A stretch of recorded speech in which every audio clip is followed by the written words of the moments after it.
is Sports Charlotte, the podcast about sports in Charlotte. My name is Herb White. I'm editor-in-chief at the Charlotte Post. This is Cameron Williams, who is a staff reporter at the Post today, Friday, February 6, 2026. And there's loads of stuff happening in Charlotte, starting off with honors for Carolina Panthers players, past and present. We can start with maybe the greatest honor that an individual can have is induction to the Pro Football Hall of Fame in Canton, Ohio. That would be Luke Kuechly, who earned induction to the Hall in his second year of eligibility. Kudos to him. It was a fabulous career. It was cut a little short because he figured it was time to walk out on top rather than be carried out. So you can't argue with the logic. But all pro, 7 of his 8 seasons in Carolina, led the NFL in tackles a couple of times, defensive rookie of the year, you name it, he's got an award for it. And now he's going to get a jacket. Yeah. And look, it can't be understated the impact that Kuechly had for the Panthers. I mean, he's their best linebacker ever. I don't think anybody can really question that, and that's no disrespect to some of the greats before him. But, I mean, he averaged 100 tackles a game. Now, that's over a 17-game average, and they only played 16 when he played. Mm-hmm. So you can factor that in if you will. But 690 solo tackles, over 1,000, almost 1,100 combined tackles in his career. And it was a relatively short career because he got out when he knew it was time, because if he sustained another neck injury or neck or head injury, it could have been really serious. But played from 2012 to 2019, almost 1,100 tackles. I mean, and he played in most all the games every year besides like 2 or 3. So relatively healthy player on the field, producing week in and week out. So hats off to him. He definitely deserved it. It was kind of weird because I was watching the ceremonies with my dad last night. He was kind of shocked that he got in. Really? I was like, I mean, let's just face it. Carolina oftentimes is a bit disrespected. I was going to say overlooked, but okay. Overlooked or disrespected, but I was happy that Kuechly got in, and I was fortunate enough a couple years ago to meet him.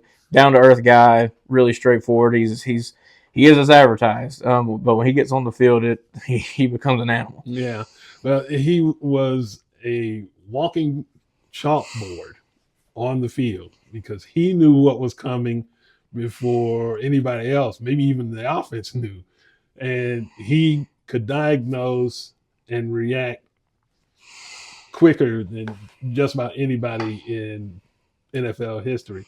And during the time that he was playing, Patrick Willis was the comparison when he was with the 49ers. And those two read, anticipate, arrive with a certain amount of fury, if you will, those two guys. And so that's why they're Hall of Famers. You know who he reminds me of? Jack Ham. Yeah. Very professional. And read and react type guy, but could also blitz when need to. I mean, Kuechly had his fair share of sacks in his career as well. So, I mean, I'll say this. I think Kuechly was a much better coverage linebacker. Yep. And even run stuffing, but when he could get off a blitz pretty good too. Yeah. And I think Jack Ham, if you're talking about that old school mentality of football player, that would be the template. That type of player where he was a thinking man's linebacker. And that is Luke Kuechly pretty much in a nutshell. And, really good person to be around in the locker room too. And he had that quiet influence on those Panthers teams. Keep in mind now, Cam Newton was his teammate, and he was the boisterous and splashy one. Kuechly was that quieter, down to earth, as you said, kind of dude, and was really good to talk to in terms of media. So, like, when games were over, you go looking for folks. Thomas Davis was very talkative and vocal and willing to share time. Kuechly was the same way. They were by no means the only ones, but they were two of the best at it. So it can make you feel a little old. His last season was my was the season before I started in media coverage at the student reporter level. So Well, it's been a while. Time marches on. It does indeed. And it wears concrete boots. Sure. I'm just saying. They But don't wear out. But hats off to Kuechly, but another award given to a Panthers player. 2 awards in the same What year. in the world is going on? It's like Carolina football's back, almost, in a sense. Maybe even relevant.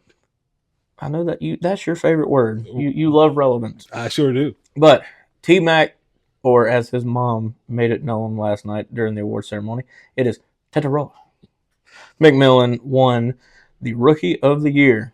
And I guess I got to eat my crow. I did say they should have taken defense in the draft, and I was kind of hesitant to see how good T-Mac could be, given he played at Arizona. And for those that know football, the Pac-12 doesn't necessarily play defense. But now it's in the Big 12. At the time. Okay.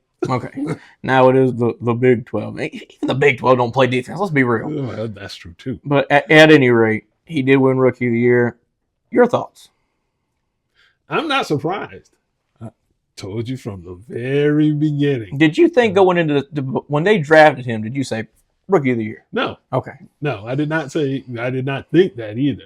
Because in order for him to catch the ball, somebody has to pitch it to him. And I told you Bryce just needed to be consistent. But at what point in the year did you think, okay, this guy's got a legit shot? Training camp. Oh, okay. I mean, because he passed the eye test, long, angular, great catch radius, good hands, biggest asset. Yeah. And even though he's not a burner, he's open. Yeah. And he's a really good route runner. That's the biggest thing that jumped off the page to me, because you'd watch him, and a lot of times in college he would just go make the spectacular play, getting up over top of somebody, and it didn't appear he was always open, but he can run routes like really, really well compared to what we saw, pre-draft and things like that. So yeah, I mean, I think it's a well-earned and well-deserved award, and if he can keep it up and stay healthy, they've got a bona fide one going forward in Carolina. Absolutely. And I thought about this when the award was announced. McMillan is in his first year. Jalen Coker's in his second. Their number 3 receiver is in his second season. He was a number 1 pick. McMillan's at 1. Coker was undrafted.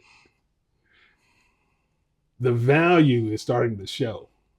So if you are Xavier Legette, do you get a little nervous about your future, where you have a running mate who's Rookie of the Year? And granted, it's a year-to-year deal. Who knows? He might turn into a pumpkin next season.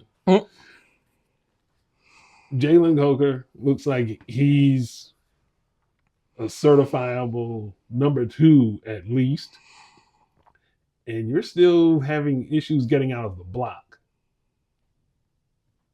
as a number 1 pick. Should you be nervous?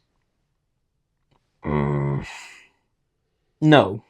And I'll say it like this. I'll say no, because we saw what Legette is capable of, and I just think, call it nerves, call it whatever you will, he's just not living up to what we've seen him be able to do in the past and in college. And I think if he can get back to that level, because there were times in his rookie year early on where we're like, okay, this guy's good, but then he started getting cases of the drops, and I think it went to his head more than anything, because, I mean, if you're a receiver and you're not doing what you're there to do, receive, it call it a trickle-down effect, if you will, but it could lead to things like not running as crisp routes, just knowing that, hey, I might not be getting the ball in this route, so you become lazy, and just different things like that. But I think if he gets back to where we know he can be, call him a 2, call him a 3 if you will, but I think the core 3 of Coker, T-Mac, and Legette should be set.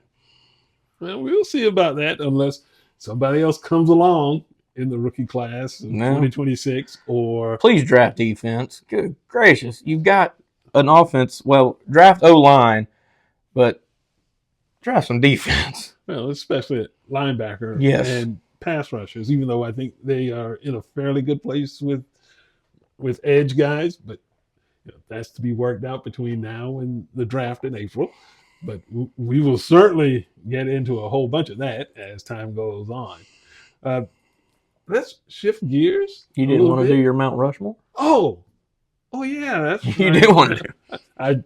I forgot. Okay. So before we got onto the podcast, the question came up about Mount Rushmores of teams, and I think the 4 greatest players in Panthers history, and I know it'll spark debate and all that other stuff. It won't spark debate from this guy. Well, most people would agree with Herb. You think so? Okay, yeah. But anyway, my 4: Cam Newton, Luke Kuechly, Julius Peppers. Who's the other one I said? I think you said Steve Smith. Steve Smith. Yes, that would be my foursome right there. Steve Smith, obviously the best receiver the Panthers ever had. Short of stature, not lacking for aggression, and it served him well as a receiver. Cam Newton, physical gifts tell the whole story right there, but also led the franchise to its 2nd Super Bowl. MVP, only player to ever do that. And so I think that is what it is. Peppers, when he retired, more than 150 sacks, I believe it was. All pro several times over. And Kuechly is Kuechly. So that would be my 4. So now I'm sure you have a 4 that you would love to share. 3 are the same. I do think Kuechly, Peppers, and Smith, I think those are rock solid, and I know I'm going to get crucified for this because everyone in Carolina loves Cam Newton, and I'm not discrediting him. I think he was a great player, great for the franchise. But when you look at a team is only as good as your quarterback can lead you. Well, at least some people think that way. Cam Newton, since coming into the league, 1, 2, 3 winning seasons. Mm-hmm. In Carolina. Yes. Okay. What's the big hoopla? Well, there's still the MVP. There's the MVP season and the rookie year and set the rookie passing record. And the not falling on the fumble in the Super Bowl. You won't let that go. I'm not going to let that go because I think if you're a team player in that situation, if it didn't look so obvious that he went and then he pulled back in fear of injury, to me that's just saying, okay, I'm more worried. You're in the biggest game, arguably, that the Panthers have ever been in. Yes, they went to the Super Bowl many moons ago, but even in that game, they were big-time underdogs. This game, they were favored. They were favored by over a touchdown. You've got to lay out for that football. At that point, you're only down a possession. Who knows what could have happened? But instead, you give up the fumble, you go down multiple scores, and from there, it's an uphill battle. To me, that play call it dumb if you will, it solidified his stance as far as ever being in the Mount Rushmore because it's like you didn't sell out for the team. You didn't sell out for the mission. The mission's to win that game, to get the Panthers their first Super Bowl, and you didn't do it. Yeah, ultimately, you can't score if you don't have the ball. To me, I think a quarterback has got more so than any other position on the field. You're going to be judged by your winning seasons and how far you take teams in the playoffs. Yeah, Cam Newton got to the playoffs more times than just the Super Bowl run and things like that. Didn't have great success when they did get there. A lot of times when they did get there, they had those 7-10 records or whatever, 7-9 records. But I just think a guy like Christian McCaffrey, who you're not necessarily going to judge a running back all the time by wins and losses, his impact in Carolina had some quarterbacks during McCaffrey's time that would just make you scratch your head, and McCaffrey would catch a quick, slant or break off a long touchdown run, what have you. But McCaffrey made quarterbacks better. No doubt, because you could check it down and he would And take care of the rest. no discredit to what he's doing in San Francisco, but I think he's making Brock Purdy better. Oh, no doubt. Because, I mean, Brock Purdy was His Mr. Irrelevant. I mean, he's a decent quarterback, but you dump that thing down to McCaffrey and he goes and gets you 15 to 16. It's like all of a sudden your passing numbers start getting inflated. And you as a quarterback looks better because your running back's catching it 1 yard past the line of scrimmage and taking it for 15, 16 yards. So, yeah, it would be Christian McCaffrey for me, but that's, again, no discredit to what Cam did in Carolina. That one particular play just really stands out to me as a legacy breaker. It just grates on you, doesn't it? Yeah, it really, yeah. What's the old saying about something about grits? I don't know. Anyway, we'll move on from that. Okay, on to basketball, because it's not time for grits right now. No, it's not time for grits. The Charlotte Hornets, relevant. Winning a lot of games. In a row. 8 straight. They last did that in 1999. That's the year I was born. Bill Clinton was president. And that was a long time ago. And these Hornets are doing it with offensive efficiency and a newfound dedication to defending. Who would ever guess that would lead to success? On this winning streak, they've had 1, 2, 3, 4, 5 out of the 8 games they've held opponents under 100 points. Is that not good or what? That's a good start. I mean, when you're talking about the NBA in the modern game, this is in the 90s where you would have teams win like 97 to 94. This is worse. Well, yeah. But this is a very offensive-driven league, and any team that's going to be that committed on the defensive end is going to have a good chance of winning. But they're also putting up numbers. I mean, 123 points scored against the Mavericks, 112, 130, 119, 124. They're putting some belt to Fanny on a lot of these wins. Last night they won by 10, holding the Rockets under 100, held them 99, but they won 109 to 99, and that's without Brandon Miller on the floor a lot due to foul trouble. Mm-hmm. So you're down arguably your best offensive weapon for the majority of the first half and even large parts of the second, and you're still able to do that against a team with Kevin Durant, who's going to be a Hall of Famer, who scored more than 30, but they're shutting down everybody else.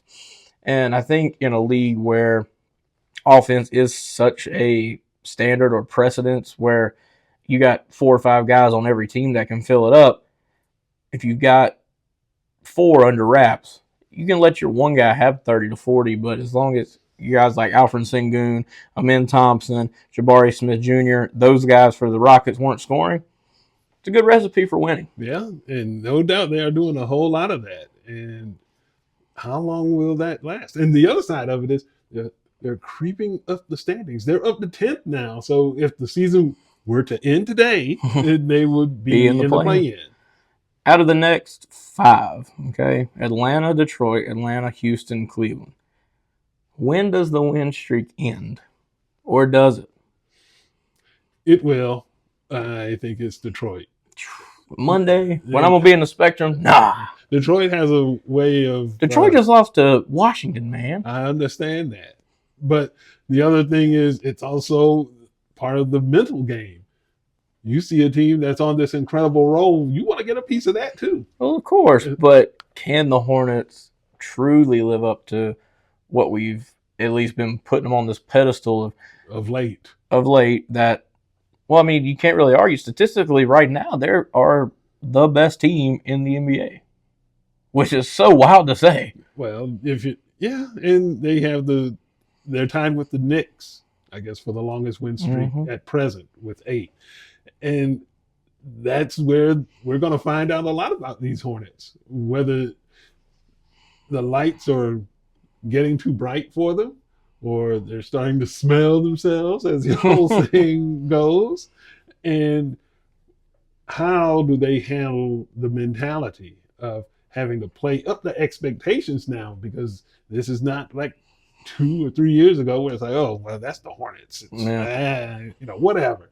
But now even national media is starting to pay attention to these folks. Yeah. And so where does that maturity level come in? Because they are a fairly young team, and the expectations are going up.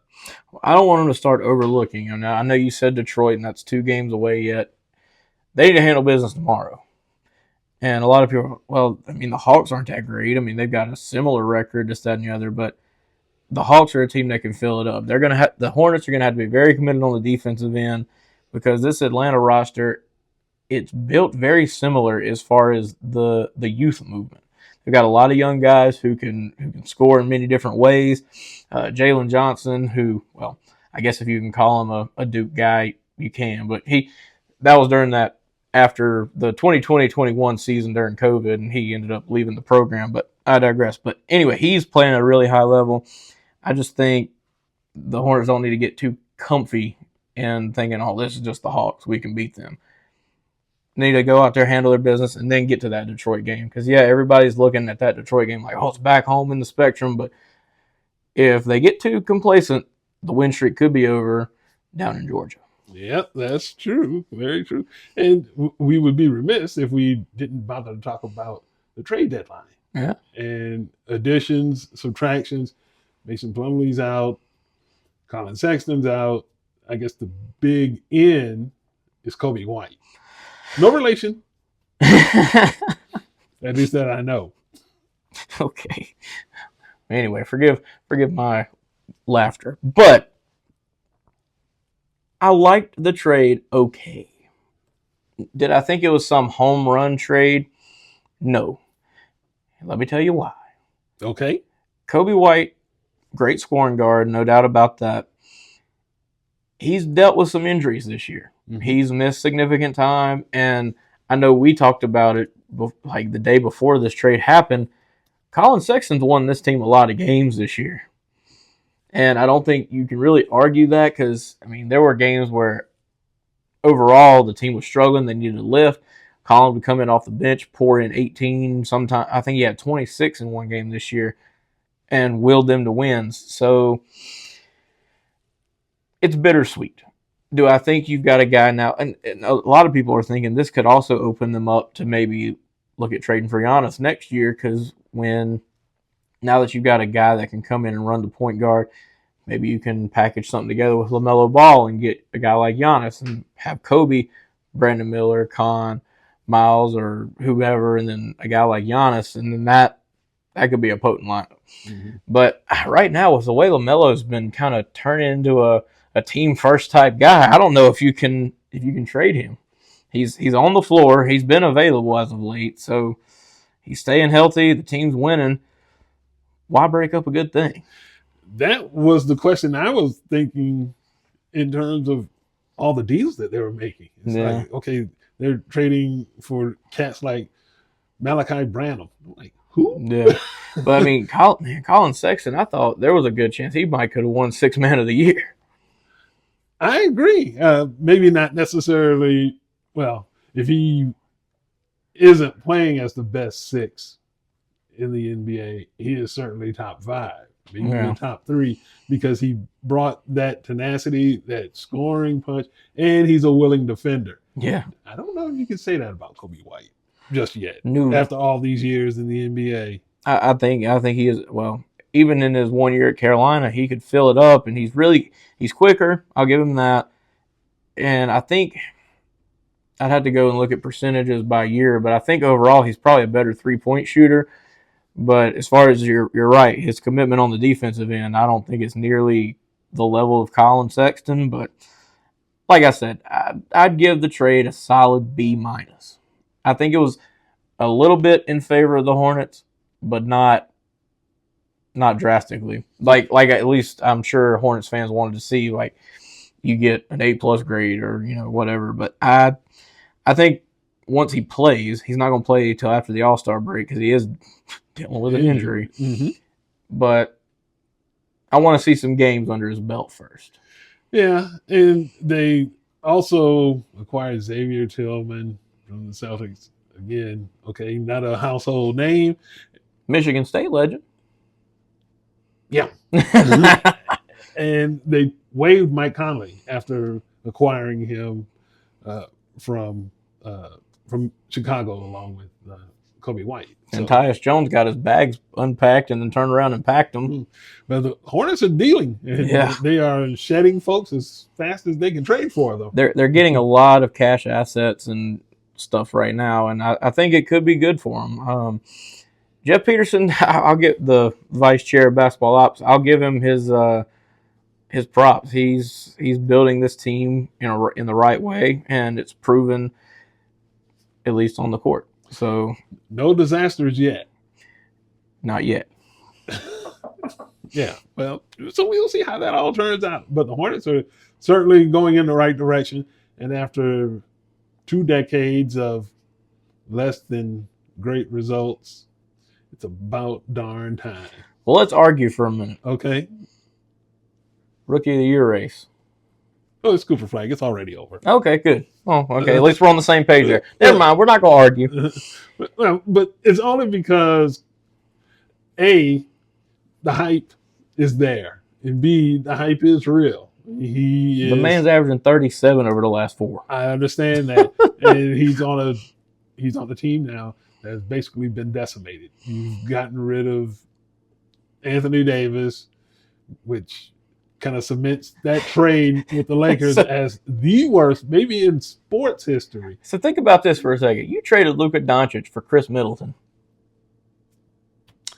Yeah, that's a little uneven. You think? Under the best of times. Kyrie Irving hadn't played all year. When he returns, if he returns, will he be Kyrie Irving or a shadow of his former self? And basically, the Mavericks have no choice but to give him the keys. Go out and do whatever you need to do. If you're going to make mistakes, make them on the floor. No. So I think that with those opportunities to experiment and be the leader of this team, because he's going to walk away with Rookie of the Year. But that's those light against Con Kniffel. If they were giving a Rookie of the Year in the East, he would be the guy. And some people are trying to, friends of mine, I'll say, are arguing, writers vote. Vegas doesn't vote because all the betting favorite, the betting favorite is Cooper Flag, and it's by a landslide right now. But they say writers vote. Who else in this country is going to vote for Con Kniffel outside of Charlotte? Yeah, like I said, there's the hype. The hype is real, and the performance lives up to it. Athletically, he's got all the tools. Leadership for a rookie, I'd say he's leading by example as best as a rookie can. Yeah. And so there should be pretty much an open and shut case for him. But I would think that Kniffel is going to have a fabulous career should he stay healthy, and that goes for everybody for that matter. And he's going to make all rookie. I would imagine that as he grows and improves, one of these days he's going to be an all-star. And depending on how things break, maybe he'll emerge as an all-NBA player. I think the book is far from closed on those two. But again, I thought that the Hornets would make a mistake if they passed on him at number 4. Fortunately for them, they did not. And they stand to reap the rewards for many seasons to come. How nice is it that we can sit back now, almost a year removed from last year's draft, and say the Hornets got something right? Well, like I said, for better part of 2 decades, they did a whole lot of missing and not a whole lot of hitting.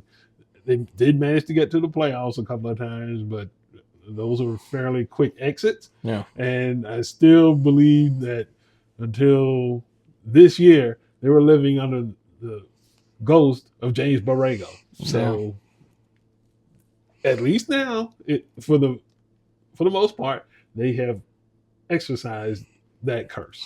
And good for them. Based on the rookie class, and I know when we were doing all the pre-draft stuff, and I was looking at Ace Bailey, Trey Johnson, B.J. Edgecombe. Mm-hmm. I know you saw the crystal ball, but I'll admit I didn't. Knowing what I know now, Con is probably one of the best picks the Hornets have ever made. Yeah. I mean, he would be, at least if you're talking about rookie seasons, he would be in that Larry Johnson, Alonzo Mourning conversation. Because, I mean, so Cooper averaging 20 and a half, 6.5 rebounds, 4.2 assists, shooting 49%. That's rookie of the year. But Con, 18.8, 5.5 rebounds, 3.5 assists, shooting 48.5%. You got guys like BJ Eshkins shooting 42%, only 15 points a game, 5.5 rebounds, 4 assists. And then Ace Bailey, who a lot of people were wanting, 11.5 points, 3 rebounds, 1.5 assists. Yeah, that just goes to show you. I mean, but the book isn't written on any of them yet. Some will struggle. Some will have less than stellar seasons because of the teams that they were drafted to. Well, you could have said the same for Con, but the Hornets have just turned it around to places like healthy. And what have I said since I started covering the team 2 years ago? What? You say a lot of things. If this team stays healthy, they are competitive and they are playoff caliber. Oh, yeah. Well, they are.